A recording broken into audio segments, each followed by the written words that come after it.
ವಾಸು ಟಿವಿಗೆ ಸ್ವಾಗತ. ನಾನು ಸರ್ದಾರ್.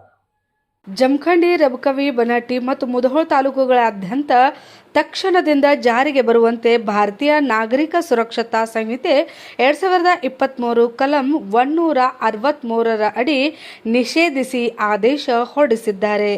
ರಬಕವಿ, ಬನಹಟ್ಟಿ ತಾಲೂಕಿನ ಮಾಲಿಂಗಪುರ ಪೊಲೀಸ್ ಠಾಣಾ ವ್ಯಾಪ್ತಿಯ ಗೋದಾವರಿ ಸಮೀರ್ವಾಡಿ ಸಕ್ಕರೆ ಕಾರ್ಖಾನೆಗೆ ಮುತ್ತಿಗೆ ಹಾಕಿ ಟ್ರ್ಯಾಕ್ಟರ್ಗಳಿಗೆ ಬೆಂಕಿ ಹಚ್ಚಿ ಪ್ರತಿಭಟನೆ ಮಾಡುತ್ತಿದ್ದು, ಇನ್ನು ಹೆಚ್ಚಿನ ಹಾನಿ ಮಾಡುವ ಸಂಭವ ಇರುವುದರಿಂದ ಯಾವುದೇ ಅಹಿತಕರ ಘಟನೆಗಳು ಜರುಗದಂತೆ ನಾಗರಿಕ ಸುರಕ್ಷತೆ ಹಾಗೂ ಸಾರ್ವಜನಿಕ ಆಸ್ತಿ ಪಾಸ್ತಿಗಳ ಸುರಕ್ಷತೆ ಮತ್ತು ಕಾನೂನು ಮತ್ತು ಸುವ್ಯವಸ್ಥೆ ಕಾಪಾಡುವ ಹಿತದೃಷ್ಟಿಯಿಂದ ಬಾಗಲಕೋಟೆ ಜಿಲ್ಲೆಯ ಜಮಖಂಡಿ, ಮುಧೋಳ ಹಾಗೂ ರಬಕವಿ, ಬನಹಟ್ಟಿ ತಾಲೂಕುಗಳಾದ್ಯಂತ ಯಾವುದೇ ಪ್ರತಿಭಟನೆ, ಮುಷ್ಕರ ಹಾಗೂ ಗುಂಪು ಸೇರುವಿಕೆಯನ್ನು ನಿಷೇಧಿಸಲಾಗಿದೆ.